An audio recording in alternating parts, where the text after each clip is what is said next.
What's up? What's up? Look at this panel ready to talk some everything sports. Open sports mic. Here we go. Rich, I got it. It looks awesome. Facebook page up and running. Jamie got it. All right. All right. It's what AI was meant to be. How's everyone doing tonight, guys? Dylan, how are you? Who brought this heat down to Southwest Florida? Because right now we feel hot. We feel hotter than the NFL schedule released tomorrow. You just realized that in Florida in May it's that hot out, and you've been living there for 32 years. Jamie, let me tell you this. Even after all these years, when the temperature goes from hot to stupid hot to my feet are gonna melt hot, it never gets old. I got a question for Joey out there in the audience. Are you scared of the Cowgirls opening Thursday night football? No. It didn't feel like I was talking to Joey. I was talking to our Eagles fan in the audience, Jeremy. Oh. Guys, you want to talk about the weird heat? We were 85 on Sunday, 93 today. And this is in Waco, Texas. It'll be 103 tomorrow, 100 on Thursday, and above 90 for the next several days. That doesn't happen this early, as crazy as that sounds, in Texas. Usually it's after Memorial Day when this kind of crap starts happening. So that's what we were in the 70s. That's with Texas early. Well, but we were in the 70s last week. So this is early for us to start getting this garbage. I don't know. Ted Cruz probably made a cow fart, and that's why it's hot there.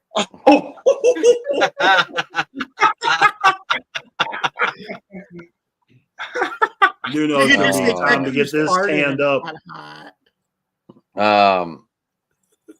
So some of the schedule has been released. The Vikings are going to live overseas. It seems like they're just going to vacation over there for a couple weeks. Vacation, all I ever wanted by the Go-Go's. I do have pulled up what's been linked, Adam, if you need that. Steelers going to be playing the Vikes in Ireland. This is the first official game over there. But in 1997, the Steelers also played over in Ireland as an exhibition game, just to let everyone know. A preseason game, if my memory serves me right. So, since I don't have access to your channel yet, I know that. I just put my link in there for people. Hello, Christina. As usual, though, the Europe games are not exactly the most gotta watch kind of games. I do love that the Chargers, though, are playing the most dangerous team in the history of professional sports. To be determined. That would be the Chiefs in Sao Paulo. They haven't announced who they're playing. So it is LA and the Chiefs. They said it was. Hello, I don't know. NFL.com hadn't popped it up yet, so that's all I'm looking at. But I mean, the Rams really got to be scared playing over in London. They're playing that god awful team. Yeah, but it's a home game for the Jags. Oh, yeah, but remember they do well in London. Remember, Jacksonville always does well in London, and Joe can testify on that too. Joe Dalio. That's because the biggest hotel chain is Hilton, which Shirkan owns. Wait a minute. Here's my question, guys, real quick. All these games overseas, what do we have? 7 this year?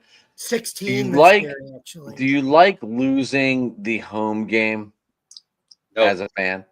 No. As a fan, no, but it's the NFL. It's all right, one at a fucking time.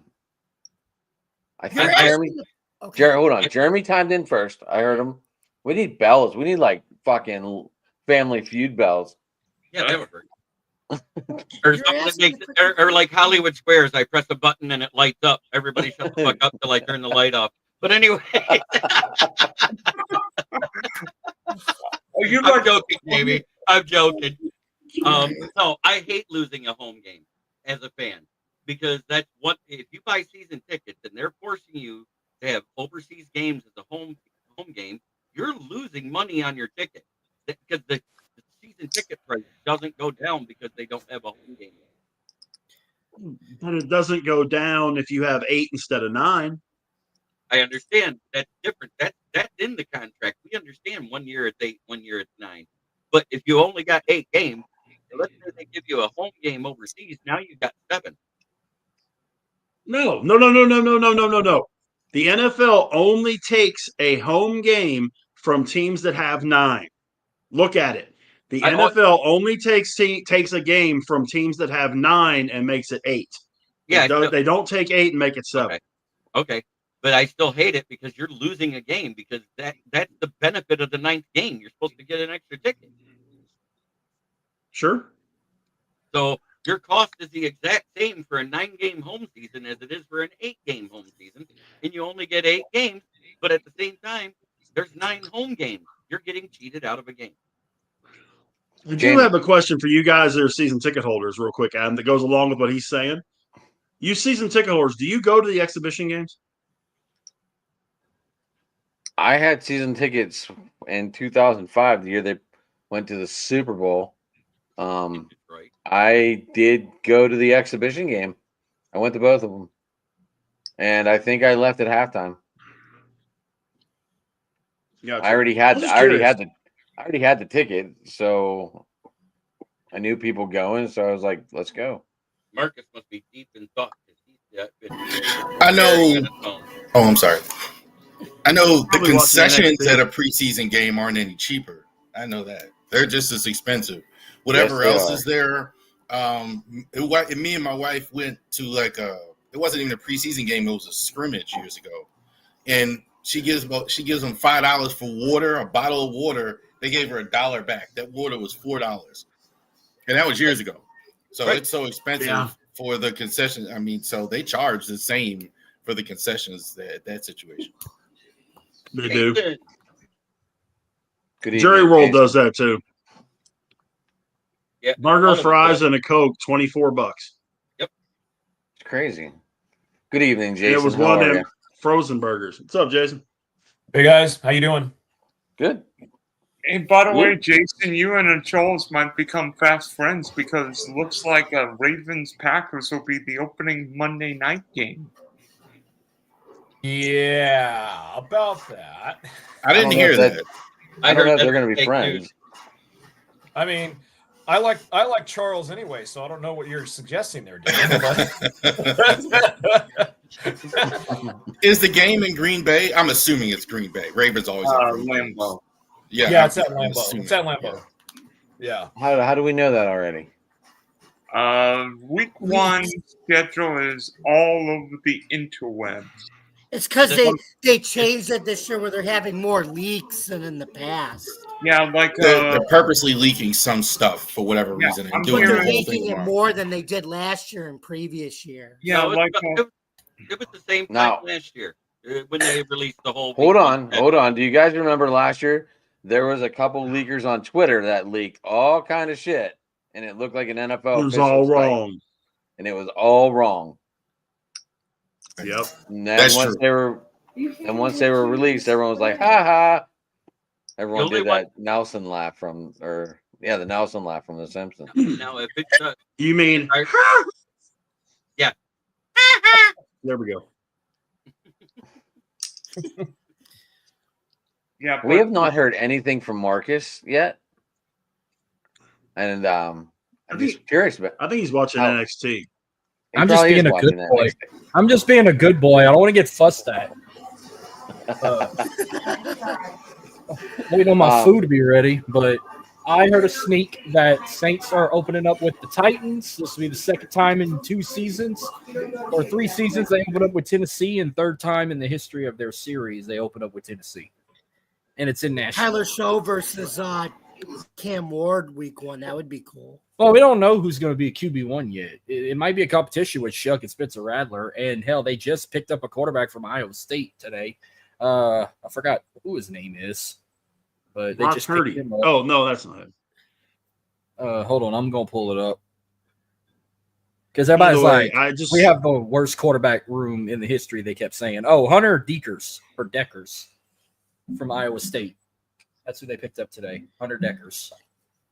You might as well go with the quarterback you got, Marcus. You weren't gonna do much with Derek Carr anyway, so just go 5-12 in your first year with these young guys. And I had a quick question, real quick, Marcus. All that Shador talk. What do you think? Was there any talk of trading to Cleveland to try and get Gabriel or Shador?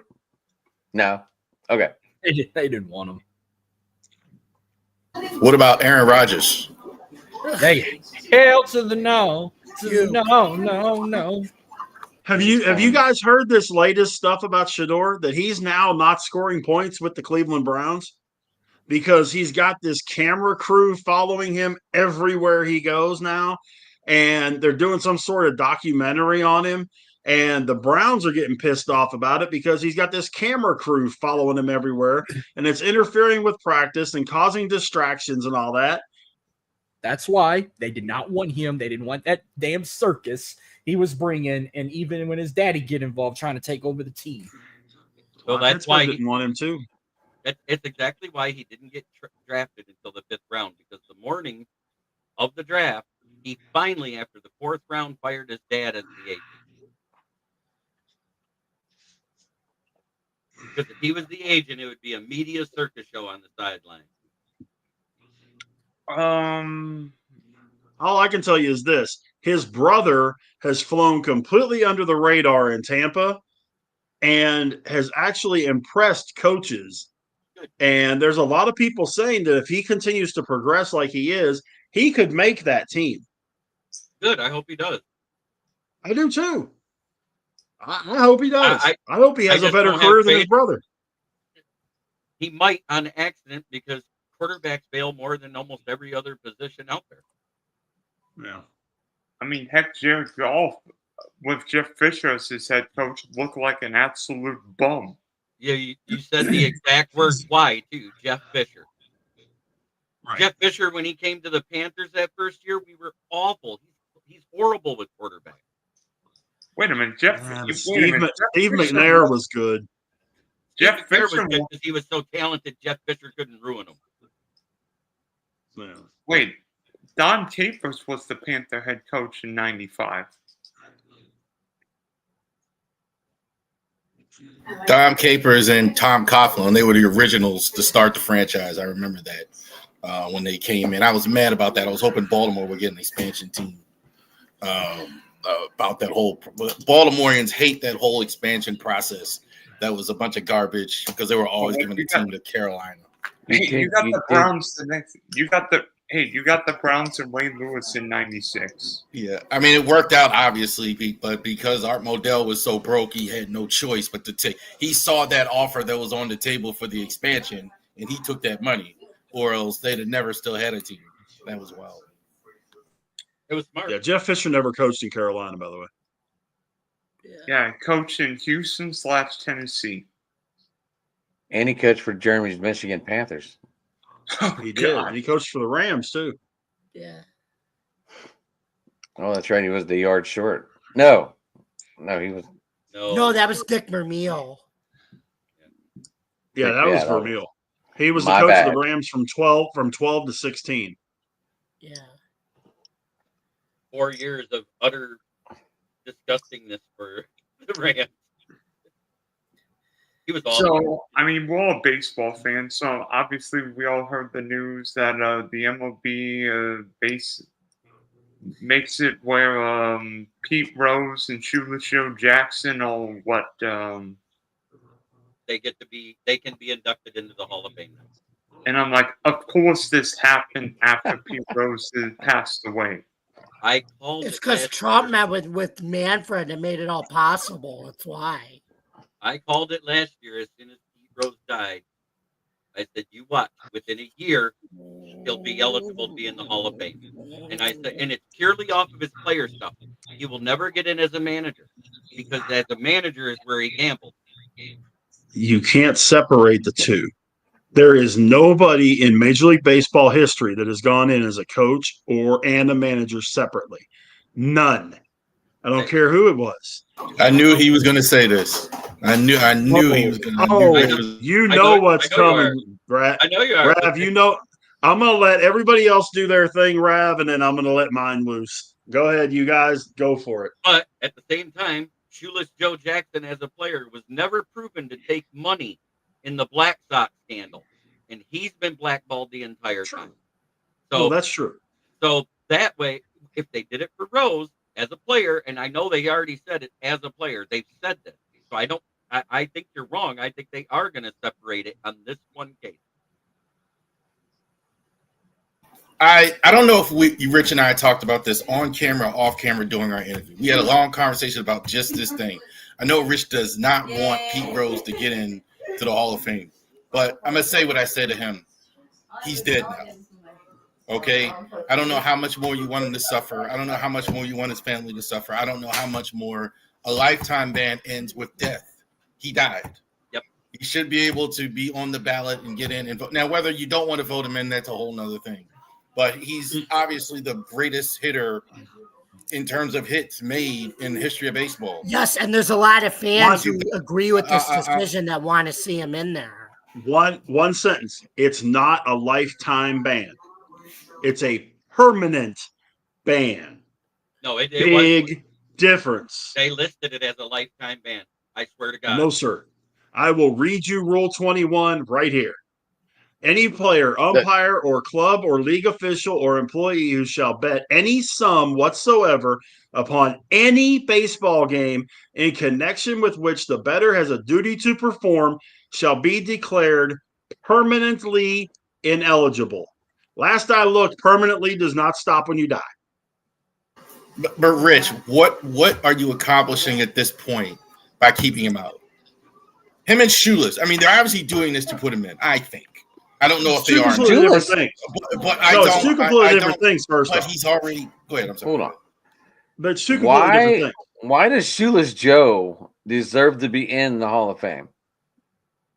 He played from 1908 to 1920. He barely didn't even have 2,000 hits. He had 1,700 hits. I'm not sure why Shoeless Joe deserves to be in the Hall of Fame. I'm not either. But as far as eligible, there's a big difference. Like Jeremy said, he was never found guilty of doing what he did. It was never found in a court of law that he took money as part of that scandal. So that's a whole different kettle of fish.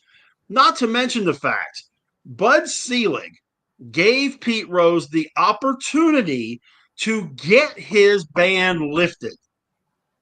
All he had to do was admit that he bet on baseball, to stop gambling in all shapes and forms, and he would get his eligibility back and get back into baseball. And he wouldn't do it. Would not admit that he bet on baseball, even though there was stacks of evidence as tall as me, and he would not stop gambling so that he could get his, quote, life back. So if he was given the opportunity and he still didn't do it, as far as I'm concerned, all of us could be dead and gone, and he should not be eligible for the Hall of Fame. Okay, so you're right about all that, about the gambling and all that. Let's go with what Jeremy said. If you're just saying he's a hitter, a first baseman, a player, is there any question? I think that's what you got to consider here. There's no question about it as a player. This is like keeping Michael Jordan out of the Basketball Hall of Fame. We're keeping out a Magic Johnson and keeping out somebody who no question about it is in. That's what you're saying. After he's dead. You're saying the exact same thing. I'm consistent on this, though, because I said the same thing about Barry Bonds. Barry Bonds should not be in the Hall of Fame either. Even though in his career with the Pittsburgh Pirates, he put a Hall of Fame career together. But he pissed that all away when he started making his head as big as a cannonball and taking all those steroids. If he wouldn't have done that, he had a Hall of Fame career with the Pirates, 3 MVPs, all that kind of stuff. He ruined it. You know what I mean? He ruined it by doing what he did after the fact. Pete Rose, as a player, is arguably one of the 10 best players of all time. Not arguing that point. But when he went into Major League managing and bet on his team and was betting on certain pitchers so that it was tipping off people that knew what pitchers to bet on and which ones not to, yes, gone. See ya. No mas. Well, at the same time, that kills your eligibility. At the same time, there was a rule like that in the NFL. Alex Karras, remember him? Him and the guy from the Green Bay Packers had their own gambling ring in the NFL out of a bar in Detroit. And what happened? Yep. They both got blackballed for a year from the sport, got to come back and play. And what did they do as soon as Alex Karras died? Put him in the Hall of Fame. Okay, but the rule at the time was a 1-year suspension. It wasn't a permanent banishment from the sport. It's just like these Cowboy fans that I talk to that give me all kinds of shit about Dez still caught the ball.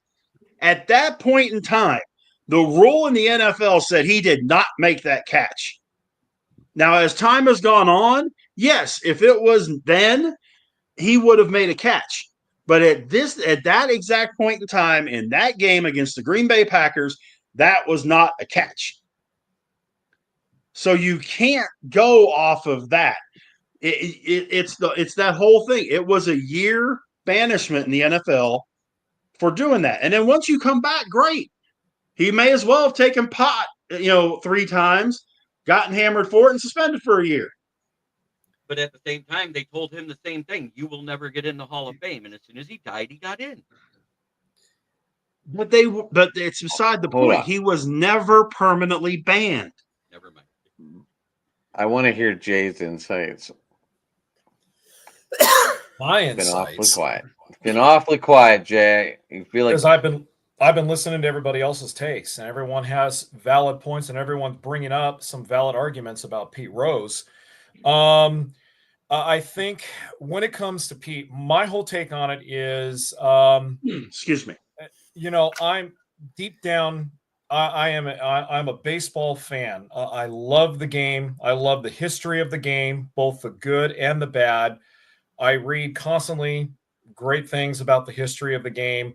Pete Rose, the thing that makes one of the reasons why this is such a divisive topic for all of us is because Pete Rose represents both the good and the bad. What he did on the field represents the good. What he did off the field represents the bad. If Pete Rose had just been a manager and just gambled, yeah, it would still be divisive, but not as divisive as it is now because of how great of a player he was.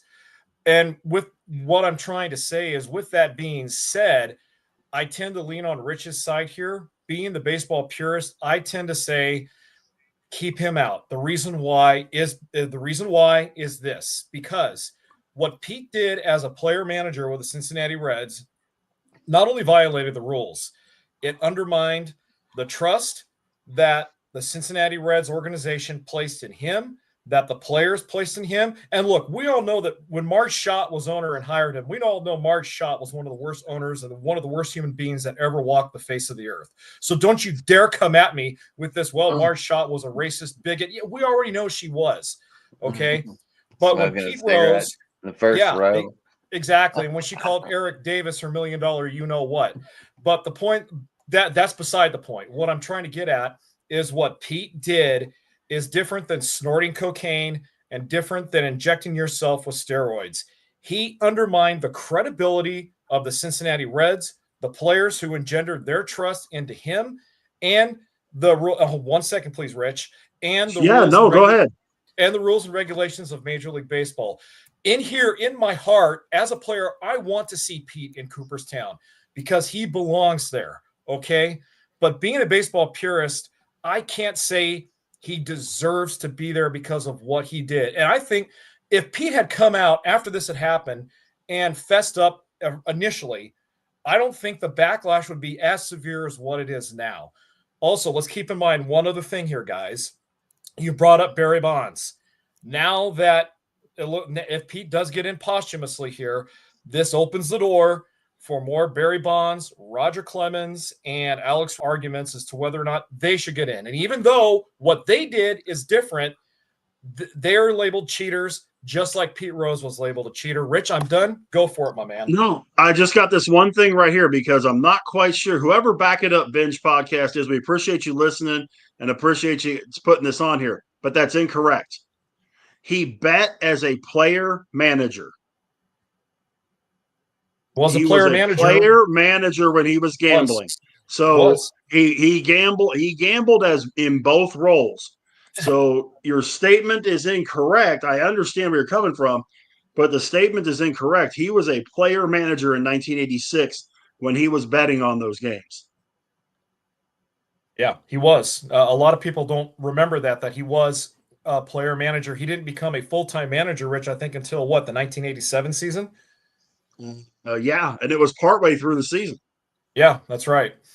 So, and this is, I think, another thing with Pete too is I had a chance to watch that documentary about him on Max, and I actually came away understanding the situation from Pete's point of view, because even though I never saw him play, from what I understand, watching the documentary, Pete was very, very guarded and very, he was very much a private person when he was a player, as much as he was after his playing days were done. But he was also a very proud person, which explains why he did not want to initially admit that he had bet on games. But in some ways, though, I also think that watching that documentary, I came away saying to myself, if this guy knew he didn't have a Hall of Fame bust or a Hall of Fame career in the wings, would he initially have even come out and admitted anything at all? So in other words, if this guy was a Lenny Harris instead of Pete Rose, would he have even come out and admitted all of this at all? So what I'm trying to say is I think Pete cashed in on a lot of the changing attitudes towards him in his career, because within the last 10 to 15 years, that pendulum has swung in favor of Pete, whereas before it was pretty much a foregone conclusion, unified verdict. Hey, no, Pete, you're never getting in. The diehard sports writers agreed. And even the younger guys agreed who came up in the industry, said, no, Pete shouldn't get in. But those attitudes have changed because of the way Pete has changed. So that's something else that we have to consider too. Very good. Pete was very good announcer too, all those years on Fox. And he was very, very good announcer. And he was to watch him play, and I was pretty young, but I remember some of him. And it was like watching Bryce Harper, who hit singles all the time. That's why they called him Charlie Hustle. He was always running somebody down or running into a base runner or doing fun stuff, fun to watch. I'm sorry, Dylan. Mm-hmm. By the way, one other thing, what's also changed since Pete Rose played? Basically, like most, if not every baseball game's got some kind of betting, whether it be DFS, sports betting, or both. Like teams are sponsored by DraftKings, FanDuel, and the Hard Rock. Yahoo has the betting every day too. And that's great. As long as the players and coaches don't do it and the umpires don't do it, I don't care.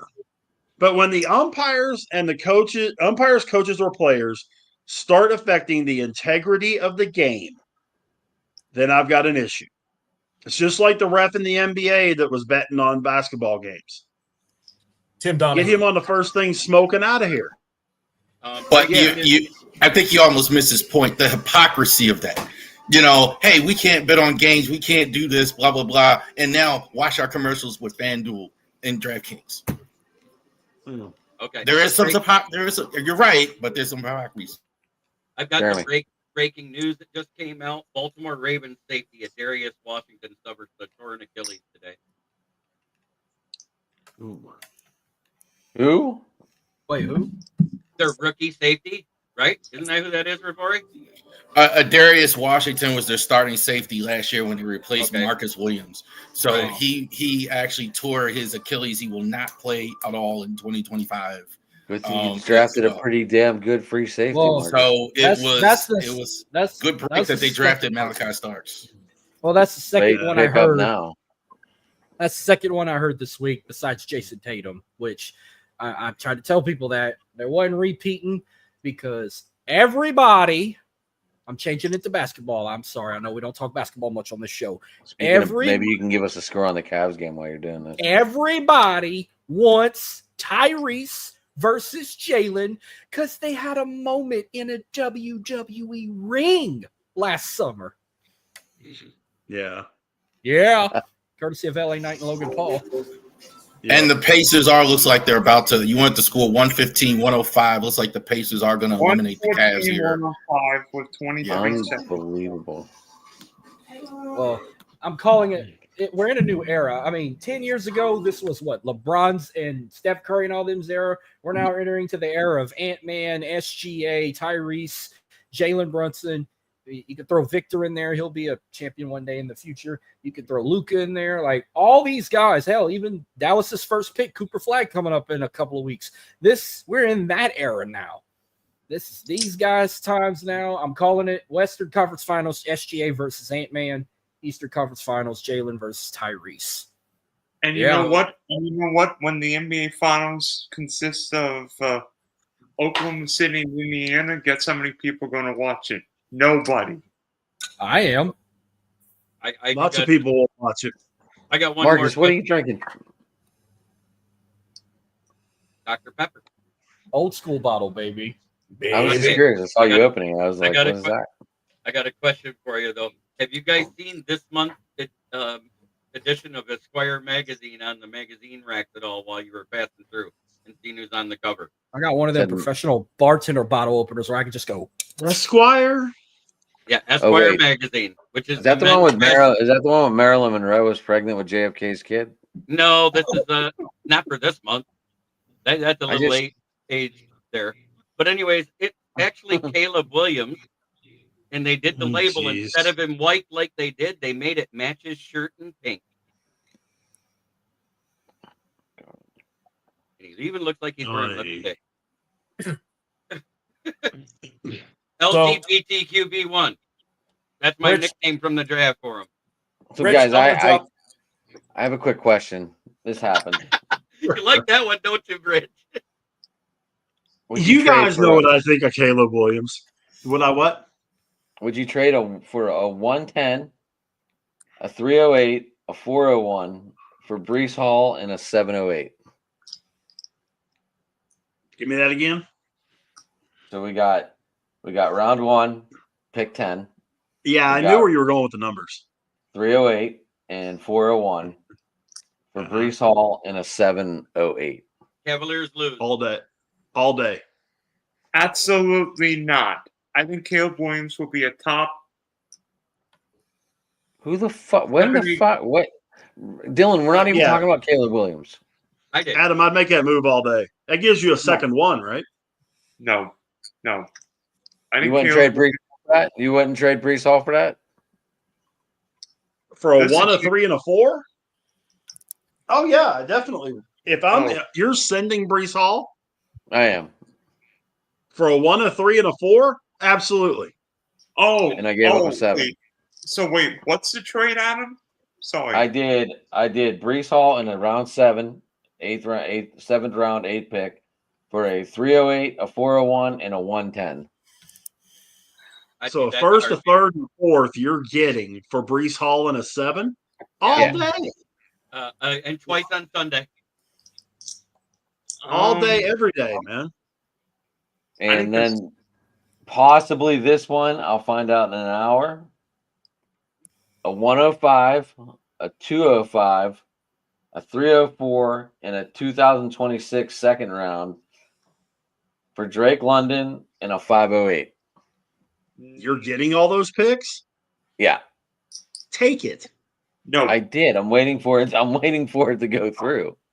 I think Drake London will be a top 5. I think Drake London will be a top 7 or 8 wide receiver in the game this year. I don't care. I traded him in both my leagues. I traded him in both my leagues. So you're going to have 3 1s in your draft? Yeah, a 5, 8, and a 10. Dude, if you mess that up, we're sending your ass to Cleveland. Let's see, this league is, just to let everyone know, this league is defense and offense. I understand. So I don't know where I'm going. I think I'm going if Harvey's sitting there at 5, I'm taking Harvey. No, I am not. Okay. Rookie picks only. I would rather Rookie have picks only. Hampton. I would rather have Hampton or one of the wide receivers. I think Hampton's going to be gone. The Pacers are going back once again to the Eastern Conference Finals, back to back. They just eliminated the Cleveland Cavaliers. That's heartbreaking. It's not a big surprise. I mean, they're a good team. That's not a big surprise. Well, And by the let's way, also not forget they are coached by one of the most underrated, best coaches in history, and Rick Carlisle. This guy knows how to win. He's an NBA championship coach. Rich, correct me if I'm wrong, but didn't he win a championship with your Dallas Mavericks? don't remember. Absolutely 11 right. against some washed up guy named James and Chris Bosh and Dwayne Yeah. Wade. So Rick Carlisle, one of the best coaches in the history of the NBA that nobody talks about. They are This Indiana's trade might the not go through. Yeah, you're right, lost Jason. hope. You're 100% right. I lost hope in Cleveland when they blew a 12-point lead and Tyrese hit a buzzer beater in Game 2. I don't know about you, Jason. I think Tyrese Halliburton is one of those guys that doesn't get talked about enough in the NBA. Well, But that I guy- don't understand. He's always the top player on fantasy draft or FanDuel every night. He's like But Tyreek everybody Hill or talks. AJ Brown. He's like Yeah. all them guys. So Yeah, but they talk Victor and they, all those guys. there's It there's just two seems like they reasons why- bypass Halliburton. There's two reasons, actually 3 reasons why Tyrese Halliburton doesn't get talked about more in the NBA among the best in the game. Number 1, because he plays for the Pacers. They don't get a lot of media attention. Number 2, Right. he goes about his job. He's not out there running his mouth saying he's the greatest of all time like LeBron James. He's not out there flopping his body around. He's not out there, trying to incite every single fucking fight like Draymond Green. Sorry, Gina, if you're Right. watching, but that's true. And then number 3, the guy knows his role. All right, he knows his role. Those are the reasons why he doesn't get talked about. But in my estimation right now, he's a top 10 player in the league, hands down, top 10 player. I think you're right. I think reasons 1, 2, and 3 are he with the Pacers. I can almost promise you, if he was on the Lakers or any other team, this guy has been. And same with Brunson. I think more with him because he's in New York, but he's not a highlight film. Games below the rim, not 6'7", 6'8", like all these spectacular dunks. But these guys are letting everybody know this playoffs that no, those old guard, like you said, LeBron and KD, your time is over. These guys are stepping to the front. I don't. And get it's how they crazy. Go ahead. I don't get it. I just don't get how they let Draymond keep playing with all the fights he's been starting. I remember last season he got banned the rest of the season for starting like a 3rd or a 4th fight, and then when they played the Rockets, he was starting shit with Shageen, and I'm shocked he didn't get ejected. And if I would have been Adam Silver, I'd have just banned him from the league with all the shit he's been starting. He's such. You know what? Starter, it's ridiculous. Marcus, the problem with Draymond is he's already a tough son of a bitch. He's already a tough player. We know that. But I'm also thinking, as tough as he is, if he had to go up back in the day against guys like Anthony Mason and Charles Oakley and Charles Barkley and one of my favorite players, even though I'm a diehard Lakers fan, the mailman Karl Malone, still one of my favorite of all time. Louisiana boy. There is no way Draymond Green could mix it up with guys like Oakley and Dennis Rodman. Oh my God, Rodman would eat that guy alive under the rim. Draymond Green's like one of those guys who talks, and then if you try to fight him, he runs away. Like, look at what Anthony Edwards did to LeBron. That's what Anthony Edwards would do to Draymond Green. And also, Jamie, I feel watching Draymond play. When he starts fights, he's out there making a statement for the wrong reasons. All right, he's playing with the wrong type of chip on his shoulder, and I think a lot of that is driven by the media because the media loves to pick on him. But to that end, he makes them pick on him for the way he behaves. So, but with that being said, Marcus, I'm sorry, go ahead. What's up? No, I was going to let you finish. I got a question that involves Draymond Green. Who would win in a fight between him and Ron Artest? Ron Artest. That dude was a mean motherfucker. Yeah, Ron Artest. Every name on the list he just had. Karl Malone would have took Draymond and put him in the 18th row, and that's what you're supposed to do to a guy like that. That's why he keeps starting fights. He's in an era of guys that are not fighting. Which is part of the reason which is part of the reason why Jordan and we'll, I'm sure, have this debate at some point, which is why Jordan is the GOAT. Because if you put LeBron, I don't care that he's 6'9" and 250. I really don't Six care. and what? He 6'9", 250. No, 6 and what? Oh. Yeah, exactly. How many game sevens did Michael play? Same as we all have. That's 0. That was the best meme I ever seen, Rich. Not to cut you off, but that was the best meme I ever seen, where it said Scotty and Jordan were sitting together and they were reading that LeBron had the most game 7 points, and they're like, we never even played in game 7. Yeah, what's a game 7? But the thing that you got to look at is you had to be tough. You couldn't. I mean, you get breathed on. LeBron flops more than a fish in a boat. It's one of those deals that you cannot, under any circumstances, say that if you put LeBron in the 80s and 90s NBA, he would be what he is right now. If you put Jordan in today, good God, he'd average 80 a game. If you can't touch him, he'd average 80 a game. This is what y'all take on about the LeBum versus Jordan. What y'all take on Michael Jordan? What y'all take on Jordan joining NBA on NBC crew? I love it. Yeah, I love it. I'll be curious to see how NBC utilizes him. But I mean, if you think about it in a way, Michael Jordan helped build NBC into NBA basketball coverage, because the only games NBC ever showed pretty much were Chicago Bulls, New York Knicks, Chicago Bulls, Indiana Pacers, Chicago Bulls, the former Washington Bullets, whatever.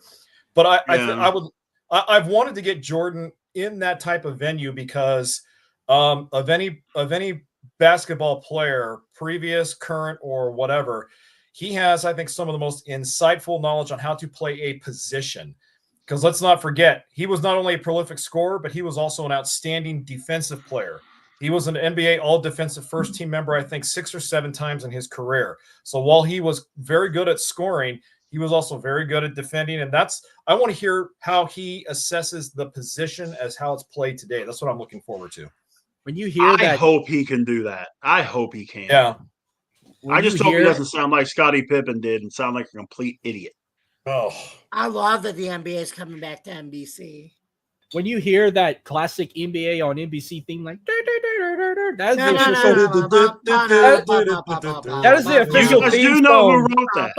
You guys know who wrote that song, right? John Tesh. John Tesh. There we go. Basketball. Give me the ball, because I'm gonna dunk it. Saturday Night Live. That's the official theme song. That's the official theme song of Michael Jordan Shattering Dreams in the 90s. And that video itself, just with the song, has like 5 million views. That's going to get more. That has more than any game. They would have been crazy to change it. I love what my dad said there about Chamberlain in one of his last interviews. Because he was asked about today's rules versus the old rules. He goes, if he could average 50 points, he said, hell, in today's rules, I could average 100. Probably could. Yep. Probably could. You know, my favorite player growing up as a kid was Magic Johnson. Magic to me was Jordan to everybody else. And I heard Magic say one time, he was on NBA on TNT one time, and I heard him say, you know, if I played in this day and age, I would average 20 assists per game and 40 points per game.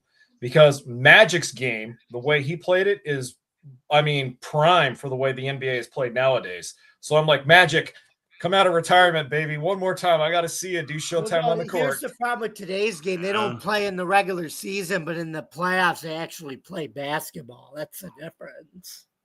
Well, this whole load bearing or whatever the hell they're calling it. Load management. Oh, you got 82 games. It's 82 flipping games. You play more than that in a week of pickup ball at the rec center with your boys. It's 82 games, and you're not getting paid at the rec center. You're making millions of dollars to play 82 games, and you're too tired to play 82 games. Oh my God, I got to play back-to-back nights? What? Oh, those guys give me a headache. Kobe Bryant too. I think Kobe is the second best player of all time next to Michael. I think LeBron is third. So Wait a that's minute, why I wait. sit. That's why I sit with that. I agree with that. That's valid. That's valid. I've got a question for everybody. What would your NBA all-time starting five be? And let me think. Everybody think of a number between 1 and 20.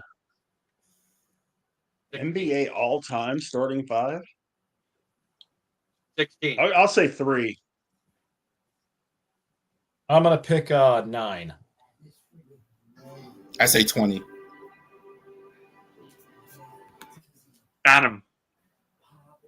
What's the question? My trade got vetoed. I'm fucking irritated. What happened? NBA all-time starting five. Pick a number between All-time 1 and starting 20. 5. Pick a number. Definitely be Bird.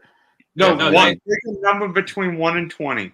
You should have told him that first, Dylan, because you asked the question before you told him to pick a number. You asked me for my starting 5, so I started telling my starting 5. Okay, but pick a number between 1 and 20. 18. Ding, ding, ding, ding. You are the winners. That's because I already started. So Anyway, you got Bird at shooting guard or small forward or what? I do. Which one? Probably shooting guard. Okay. And I'll get your other 4 in there. Definitely that guy right there. Put him at point. Yes. Okay.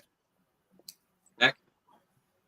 I really want my guy on there, that number 31 of the Indiana Pacers. He was one of my favorite players. So he's gonna make my top 5 regardless. Who's that? Can I run all 5s and then have Reggie Miller? Reggie Miller, you got it. I've always been a fan of So, Mark Price too. If you think about that, if you're doing that, then you'd want to play Bird at small forward and put Reggie Miller at shooting guard. why couldn't you play Probably. Bird at power forward? Reggie Miller was more of a shooting guard. He didn't have as good of an inside game as Bird did. Bird was better in the low post. Marcus, I'm ready to go get my Miller jersey. It's in the closet. I need a. That's the only one I kept legendary. All the other ones are fucking Zion jerseys or. That's right there again too. Will Chamberlain played when they were only allowed one step. Who would I don't know. I don't know if I'd want Tim Duncan, Shaq. Yeah, man, I'm not sure. I need an LSU Shaq jersey. I need to really think about who I want as my center. I'd put Shaq. I'd do Shaq. I'd probably do Shaq. Put Larry like that. Put Larry as like a power. I do not have Shaq in the top 10. I don't. I can already tell mine's gonna have you guys freaking out. I can already. I'm tell. definitely no Celtics fan, but as far as centers are concerned, I think there was this one guy one time by the name of Bill Russell. I might be spitballing here. He won a few championships. He won like 8. I've heard of him. Yeah, he won 11 titles. Oh, he won 11. There was also a guy that played for the Minneapolis Lakers by the name of George Mikan, who was pretty dominant back in him. But I mean, I wouldn't put him on my top list. But if I had to choose an all-time center, Shaq and Wilt were the 2 most dominant that ever played in the NBA history of the game. But as far as my all-time center, it would have to be Bill Russell. Without a doubt, Bill Russell, and I don't even have to think about it. I'd put Shaq at center. I'd put Larry Bird at power forward. MJ could be a small forward. Kobe Bryant, point guard. Steph Curry, shooting guard. Bam. Okay, big sexy. I didn't know I was Kevin Nash. Magic at point. Jordan at the 2. Kobe at the 3. Dirk Nowitzki at the 4. And center, I had it down to 2. I really wanted to go Hakeem Olajuwon, but I went Kareem. Dirk was a great player, but you're going to put Dirk at the 4 over a guy like I now have 2 guys that have shots that nobody can defend. Okay, hey, the next person that defends that one-legged fadeaway or the sky hook will be the first. I got 2 guys that have shots that you can't defend, and oh, by the way, I got Kobe, Jordan, and Magic. See, I was going to shoot out. What about my guy, big shot Bob Orry, baby? Oh God! Don't remind me. He's first guy off there the you go. bench. That's sixth man of the year forever. There you go. My boy, big shot, Bob Ori. Yep. Yep. Him and Mario Ellie. He's going to be a little further on the bench than that 6, brother. He'd be Oh my my sixth God. man. He would be my I need best man ever. Yeah. I need fucking help, boys. What do Okay. I do here? Oh, What do I do here? Which one got shot down? The London trade. Oh, Okay. that got shot down. The one you told us about last week. No, the No, one no, I no, just the told you one about that like 20 He minutes just ago. told us about a minute ago. Yeah. I'm sorry. I know you're heartbroken. I know you want to get rid My of heart's not broken. I'm just trying to recalculate this. Because this one asshole in our fucking league, the commissioner, he uses this analytic fucking thing and he thinks like it's fucking correct. But then I put the fucking program on another episode and it's way lower than what his calculations bring out. So he fucking texts everyone and he's like, hey, here's what it fucking looks like. Fucking asshole. So I love Adam the kid to death. I love the kid to death, but the way he fucking looks at trades is fucking annoying. So Adam and Rich, I need y'all to take about Paul Skeens being American's ace for 2026. Works for me. I kind of want to continue going with what we were so we can get through the topic. You guys got mine. Yeah. I got one. Just real quick. Magic at the point, a little bit over Steph Curry. MJ over Kobe Bryant at the 2. LeBron at the 3. I got Karl Malone at the 4. And I'm shocked y'all haven't said Akeem Olajuwon. I think he's the greatest center in NBA history. He's one of the best Houston Rockets. I was debating Akeem and Kareem. I think his footwork, he destroyed Shaq every time they played. Nobody talked. No, that's the Kembe Mutombo. It's in my house.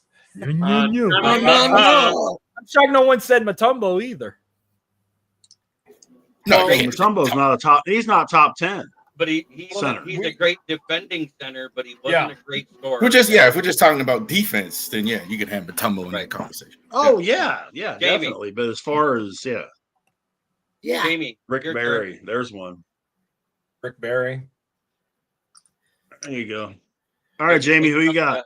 I've always been a Mark Price fan too. Yeah. Let me Charles, say it. Let me think. What about a former guy who used to play for the old Baltimore Bullets named Wes Unseld? I don't like Wes Unseld. Real quick, he was the great player, a horrible coach. Let me see at the. He was horrible. Okay, Sorry, Jamie. Let me see what we're gonna do at the point. Let's see. By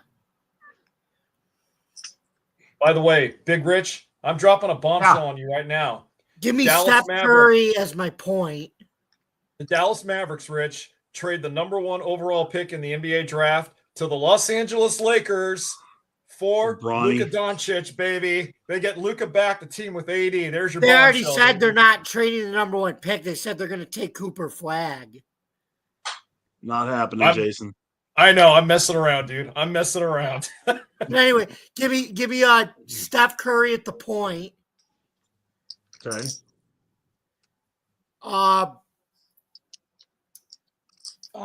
Michael Jordan, what was he, a shooting guard, right?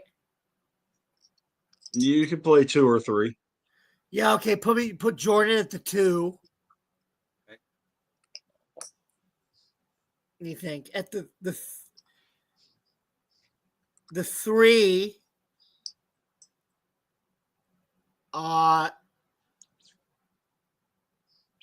let's see what we're gonna say. Tim Duncan. Wait, is Tim Duncan a 3 or a 4? He's 4 usually. 4. Give me Tim Duncan at the 4. 3. My center, Core Shaq at the 5. And then a 3. You think who? Let me see who could play. Who's good at the 3? I would say. Wait. Was Karl Malone a 3 or not? He was a 4. He was, Okay. he was a 4 all day. I already said Tim Duncan at 4. So Right.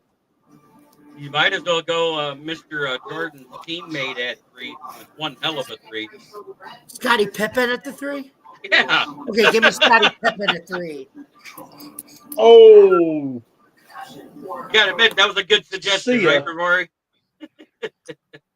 Yeah, I see you. I got you. Scottie Big Pimpin', as Jay-Z would say. He's Big Pimpin'.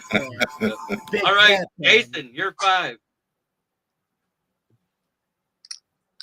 Okay, well, my 5. My backcourt would be Kobe and Michael. My front court would be Magic and Larry. And my 5 would be Bill Russell. Thank you very much. End of discussion.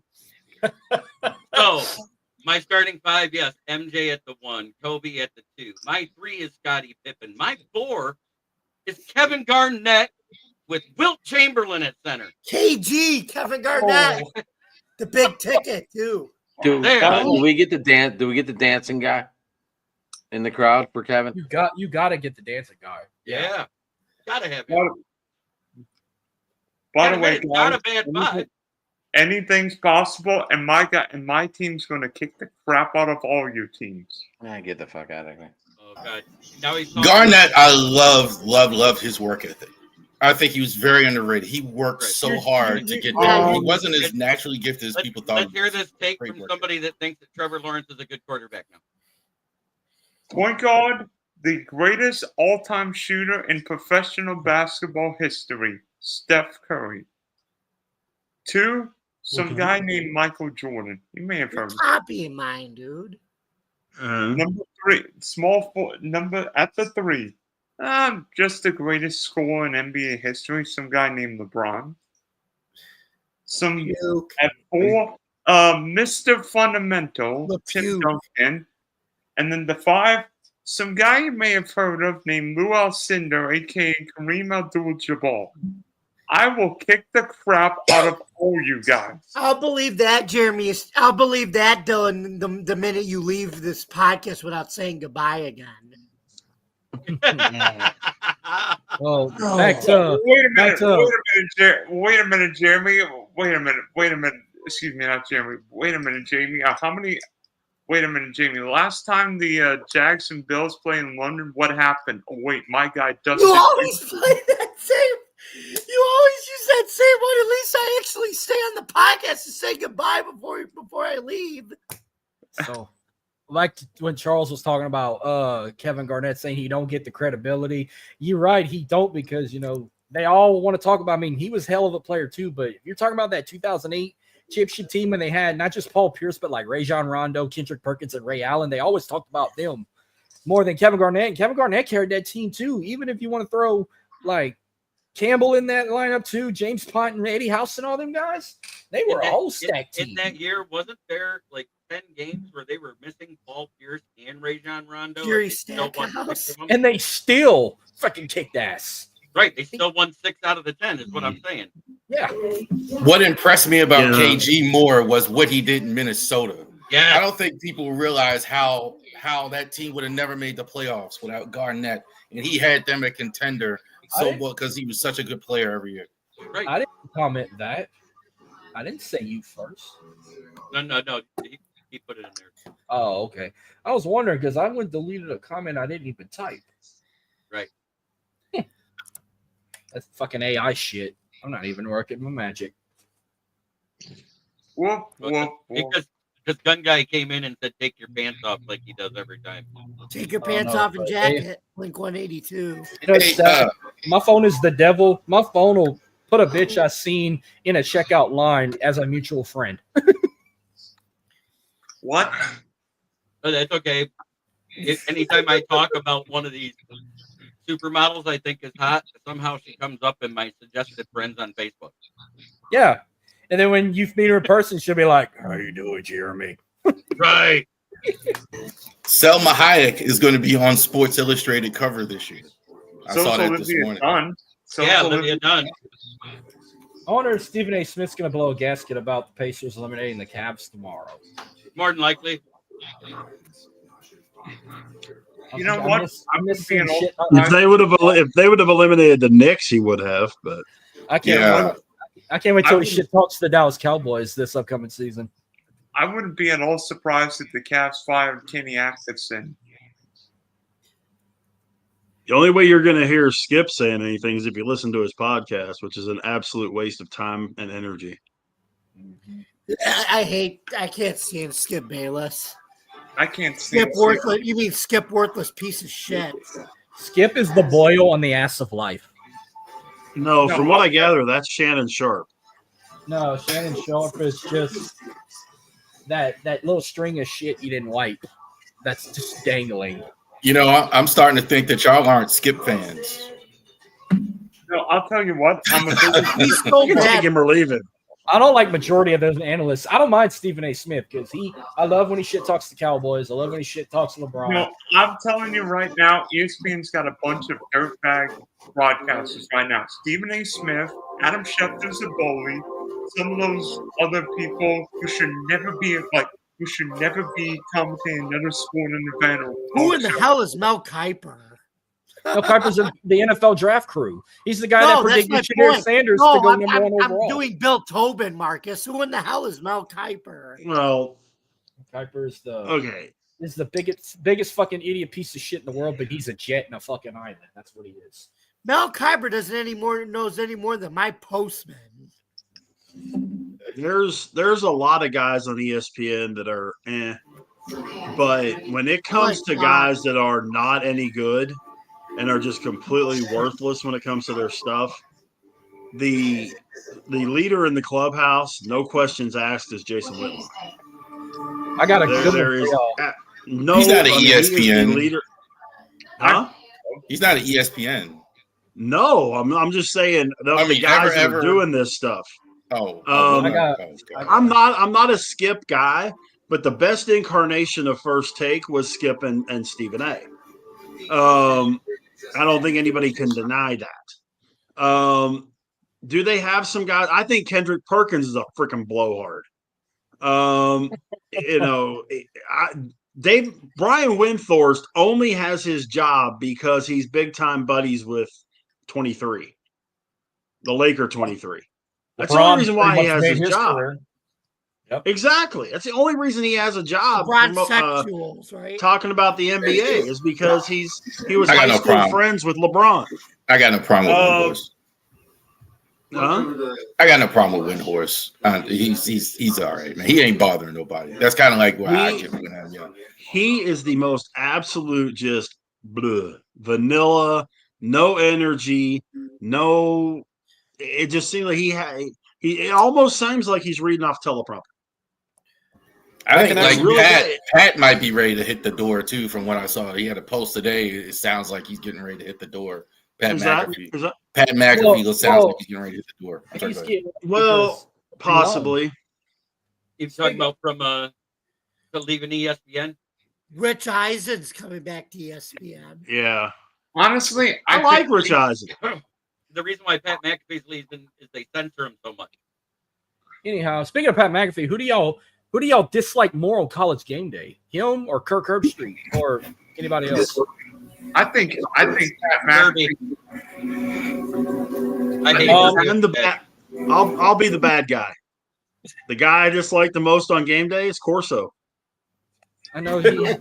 After week 1, you won't have to worry about just him a minute there. Yeah, he's retiring, so yeah, they're forcing him out. I mean, I liked it until about 5 years ago. I liked Corso in that, but I mean, I'll be the bad guy. I'll take the heat for that one. I like the rest of them. Desmond Howard bothers me sometimes, but no, I like Desmond Howard. No, Pat McAfee's the problem game day. I don't think McAfee should be on a part of game day. Oh my God, he's the ultimate frat boy cheerleader. Are you kidding me? He's perfect for that show. Now, when Corso retires, should they retire the headgear pick too, or should they carry that on? I think McAfee. No, you got to retire the headgear. Retire the headgear. Yeah, I can't see McAfee doing it. Who's the one that does it for college basketball with the jersey? Get rid of. No, What's get rid of that? Jennings. Keep Ayuk. Ayuk or Jennings? Oh. Get rid of Jennings. Something was off. Casino's behavior, Guys, response, I gotta hit the road running, man. clammed up. I know. I gotta Hey, watch. Rich. Always good. Yeah, man, it's always fun. I hope I don't step on too many toes when we do this stuff, but No, it's fun. Uh, It's fun. it's always a blast, man. Well, I love that. and Adam, let's figure out what we're doing tomorrow. Are we doing our show, or are we going to expand it out a little bit and do schedule, release, talk, or whatever we're going to? Let's get together and talk about it. What are you guys? Hold on. What are you guys all doing? I know I'm Marcus. going to be you're on going. Jeremy's. I think I'm still going to be on Jeremy's show tomorrow, right? Yep. Jeremy, you're going to send me the link for our schedule revealing tomorrow. Yep. Jay, you working tomorrow? Right. I am, but I have an office day tomorrow, so I can jump on it. Marcus, you're doing your show, right? Yeah. So this week, tomorrow, I got my show where I'm revealing the Saints schedule, Texas schedule, and all the primetime schedules for the 2025 season. And Saturday, Jeremy and I are going to host that watch along for the Roughnecks and the Panthers with a dog cam. Now, I don't know when Rich and I are going to do another wrestling show, but I'm pretty sure we're going to do one soon. Yeah, it's just a matter of I just got to figure out a consistent time to do it. That's the problem I've run into. But yes, we are. But I mean, I know Adam and I always do our show on Wednesdays. Right. So it's just a matter of whether, Rav, what are you looking at? I'm doing the schedule release tomorrow. I'm going to, my daughter has her final band concert. So I have to do that early in the evening. And then once I'm done with that, I'm going to come back and do Raven's schedule release. That's going to be at around 9:00. Yeah. I'm doing mine at 8:30. Regular show. Yeah, we start at 9 Eastern. So they said the rest of the schedule is going to be revealed around 8 Eastern, 7 Central. So I said I would do mine around 8:30. Mine should be like a 20-minute show. I'm going to try not to drag it, but just mainly focus on Saints, Texas, and the primetime games, and that's it. I'm Dylan, still. what are you doing? Are you doing your own show tomorrow too? Oh, did you ask me? Yeah. Yeah. That's what I'm thinking. And then I'm probably going to do a draft, figuring out like when all the buys all find my stats and bring backs. When are we doing UFL? Thursday? Yep. Okay. I'll be there. I got a fucking rant. We'll get to that. I got to finish typing all that shit up, too. I got to see who won the attendances for this week, too. So I'm probably going to bounce myself so I can get ready for that, too. Guys, I appreciate it as always, man. Like I say, I'm going to bug out. Wednesday, there's a lot of stuff going on, folks. For those of you listening and watching right now, you got a lot to pick from, catch them all later, whatever. Guys, I appreciate y'all very much. Catch me on Twitter, BigRich8371, Facebook, either on our page, Driving to the Top Productions, or on my page, Rich Richardson. I'll catch you guys next Tuesday. If not, I'll catch you tomorrow night. All right, Rich. I'll see you tomorrow night, buddy. All right, guys. See you later. All right. Out myself. Jeremy, you texted me earlier real quick and said you had an update for the Lions. Yes, I do. We waived Caden Prieskorn, the tight end out of Ole Miss, and we ended up signing the tryout tight end Luke Deal, wide receiver Malik Taylor, and defensive lineman Raekwon Williams for the team. And then then just before I got on the show, we also signed Keith Cooper to the team as well. So they actually make the preseason roster at this point.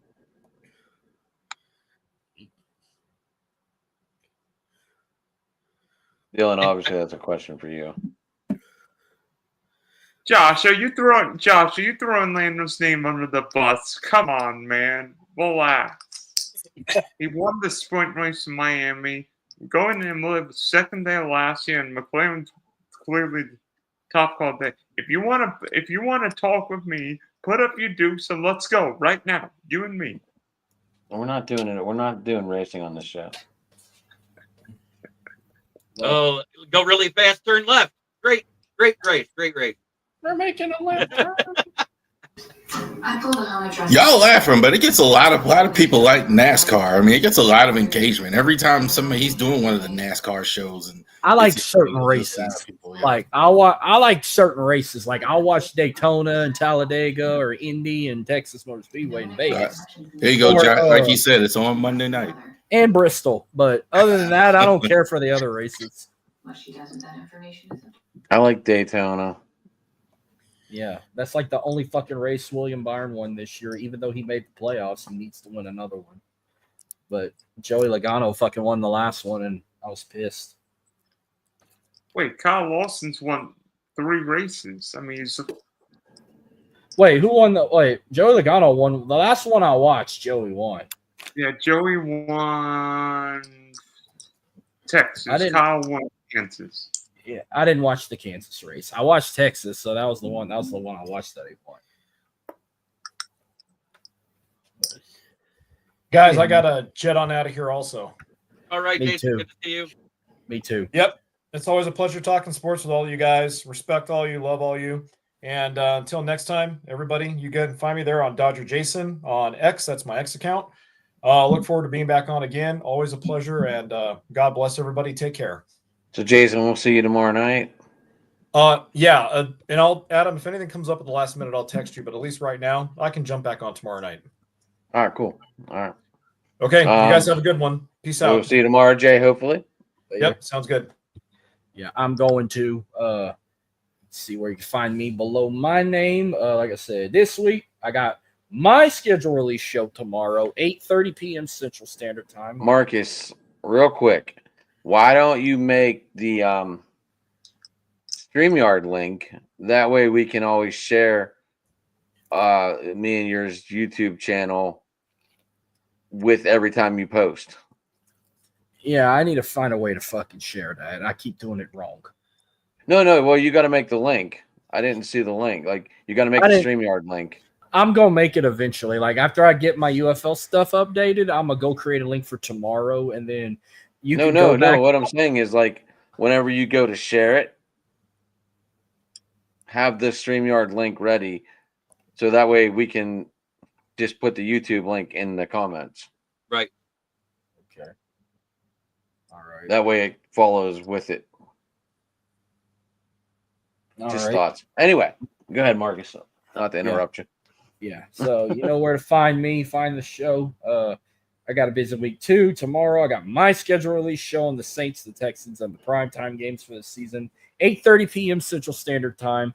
Thursday, I'll be back with you, Jamie, and Jeremy to do the UFL talk for the week. And then Saturday is the big one, the watch along with Jeremy and I. We're going to do a watch along for the Panthers and the Roughnecks. First time ever on that show. First of many watch alongs. And I got future watch alongs coming soon, especially when the NFL comes. So y'all be looking forward to it. I might even do a couple baseball watch alongs down the road. And when basketball season starts again next year, like, I'm going to start doing a few more. I'm going to try and do a couple a month. I mean, I ain't going to do one every week, but it's a work in progress. It's going to be something new I want to try. I'm all ready for it. Sunday night baseball would be a good watch along. I'd love to do that. Are they playing the Astros? Is it Baltimore and the Astros? It's going to be the last year we're going to have Sunday night baseball. Watch us because the MLB pulled from ESPN baseball back out of that year. I think I'm hoping somebody else picks it up. That's my favorite baseball show. That's not Orioles. Whatever Sunday night baseball. I'm pretty sure someone's going to pick it up. I mean, well, no, they want like somebody local because like ESPN never talks about baseball on their shows. That's why they're pulling out. They never ever talk. Hey, maybe in August we can do a watch along for the Astros and the Orioles because they play August 15th through the 17th in Houston. When the Orioles are 80,000 games below 500. Yeah. The Orioles are way too talented to be where they are, though. They got back-to-back weekends. They got that weekend, and then the following weekend they go to Baltimore, and that's going to be during NFL preseason. So I only watch the preseason just to get sort of ready for football, but I don't get into it. I'm just like, well, this guy's going to be cut. This guy. I do more with training camp reports than I do analysis of games during the preseason. I just give scores for preseason. I don't dive into it unless if they actually impress me, I might dive into their game and say, Jake Hayner threw a 60-something yard pass to a guy who's probably going to be cut in 2 weeks. Or a guy's going to get benched. But I'm only looking forward to the preseason because that's where we're going to find out who's QB1 out of Radler and Shuck. They're gonna duel it out in the preseason besides training camp. So, but I'm gonna keep a close eye on that training camp if they ever decide by then who's gonna be the QB1. Aaron Rodgers. Nah, no. Pittsburgh can have him. I don't want Aaron Rodgers. I don't want him either. I don't know where are these so-called. Even if he does go to the Steelers, he's not guaranteed to even play. So. I don't know where these so-called Saints fans at that said they want him. I've not seen one in social media that said, I hope we get Aaron Rodgers. Nobody wants him. You know what? Part of me thinks that Aaron Rodgers is going to the Bay Area. To the 49ers? Yeah. All right, I'm out. Y'all have a good one. I will see you guys Thursday. All right, Marcus, take it easy, buddy. I'll see you Thursday. Got it. Same thing with Jamie and Jeremy. I'll see y'all Thursday too. Yep, you got it. All right. Need me to talk about my channel now? Are we getting done or are we what? I'm gonna head out, guys. See you all later. Holy crap! Mark it on the calendar. He announced.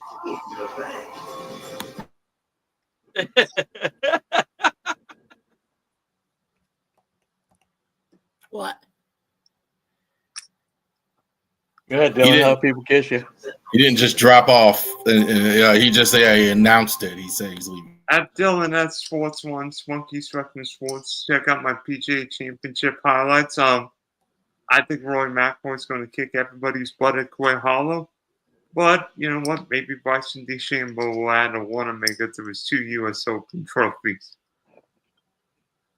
Is that beer, Matt? Is that beer, Adam? Samuel Adams. Porch Sam lager. Adams goes well with wings. I didn't really eat today. Oh. Just a food for thought. By the way, Jamie, the Bills have traveled the second fewest amount of miles of any team in the NFL this year. That's great. I think in an era of all these international games, I think the Bills should travel less. That'll benefit for them this year, I think. By the way, Adam, I think the Steelers are going to eclipse Buffalo on your Dublin trip.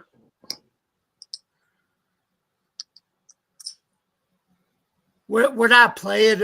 Actually, they're playing Minnesota, not Buffalo. I said Adam. No. Pittsburgh's playing Minnesota, not Buffalo. They showed. I know.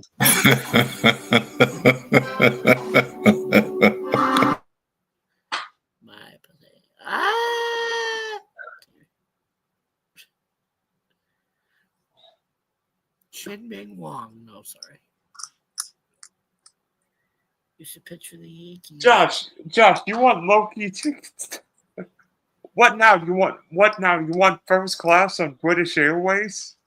No, he wants to go to the Bills game. Okay. Well, Dad's got a channel here, so yeah, he can buy tickets to the game there. Dad has got it covered there. Listen, I don't have those kind of connections anymore. I had game ticket connections when I worked down the stadium. I didn't know you worked at the stadium. That's cool. Yeah, I didn't know that. Worked at PNC Park, Heinz Field, the Peterson Event Center. Judge struck out. Crap. Anyway. I never said I was getting you a jersey. Crazy kid. I know your birthday's coming up, but still. All right. My podcast. I do a lot of stuff, but I mostly. Oh, are we closing shop? Are we closing shop? Is that what we're doing? I am. There's not much else to talk about, is there?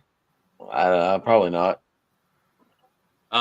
Kneecap. He did say where to get a hold of him, so we can't get a hold of me on Facebook at Jeremy Ballrick or at the Kneecap Biting with the Motor City Lions page. You can get a hold of me on Twitter at Smoking Jeremy B1. You can get a hold of me on Instagram, and you can also get a hold of me on YouTube for my content. I go live every day of the week, and anytime I'm a guest on one of these shows, it goes to my channel. I love it. I'll go next. I don't care. Hey, I'm at Sports Talking It on Twitter. You can also get me at Driving to the Top.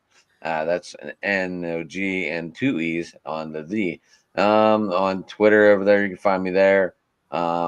Thursday night at Mem Sports, at Mem Boats for the UFL show. Tomorrow night at Hammer Time Pit, you can get me there. I'll still be under at Sports Talking It though. And you can also get us on the channel here, Driving to the Top Productions. And our Facebook page. We finally have a Facebook page. So that's cool. Yeah. Rav? All right. So, real quick, 40-33 Denver over OKC. So I'm definitely going to check that out more full screen once we get off of here.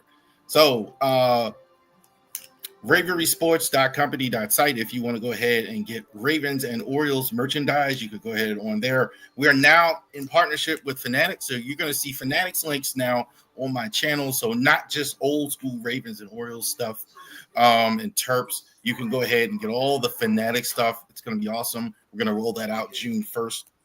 On the channel tomorrow, we're going to talk about, obviously, the schedule release. NFL schedule release is tomorrow. Ravens, we're going to talk about that. 5 biggest games of the year on the schedule for everybody, non-Raven games. So we're going to talk about that. And who is the early season award winners in baseball? Who wins MVP? Who's been the best coach of the year? Spoiler alert, not a lot of Orioles on there. Like as far as that, the best goes. And also to at the end, Orioles report, we're going to go over that along with the NBA playoffs. So definitely check it out about 9 o'clock tomorrow on YouTube, Twitter, and Twitch. And also, too, I did put my Facebook page on there, Ravery Sport. That has 100 already, so you can use that if you want to actually go live or anything like that. I don't go live on there anymore, but it has enough if you want to go ahead and just use a Facebook page and get started with it. Okay. Yeah, we're just getting it out there. I think I'm going to make it all admins just to let you know, because that way you can make your own events and shoot your shit out. I think that'd be easier than trying to do like, hey, Adam, you're going to make an event page? No, I think Rich runs the page, so talk to him. Radio guy. Yeah, exactly. Jamie, clear us out. Get us out of here, buddy. All right. You can catch me, yours truly, at Bill's Chat 1 at Bill's Mafia Chat, and also at Jamie Malloy, the unbiased journalist, at DJ Dog Tags on X, baseball, theforkball.com, and stadiumrant.com, where I write about brawl sports stories. Don't forget to subscribe to our YouTube channel and now our Facebook page. Don't forget to like, comment, ring the bell for notifications. For more content on Driving to the Top Productions, such as this show, the Subway Conversation Chat with me and Joe Dalio and I, and also our Thursday night UFL show, you can visit our YouTube page, Facebook page, Twitch stream, X stream, wherever you get your podcasts. Thank you very much for listening tonight, folks. I'm Jamie Malloy, and you have been listening to Open Sports Mic, Open Sports Night on Driving to the Top Productions. See you next Tuesday, folks. All right. Hey, I wanted to thank everyone in the YouTube comments and everyone for tuning in. Jeremy's page, our page. We wanted to thank you very much. And everybody, Jeremy, you go ahead, have your saying and log us out. Try every day to be a better person than you were the day before. It's the only way to make the world a better place. It starts right here. The change has to begin within you. Thank you, sir. Sorry, did I hear you mention Isaac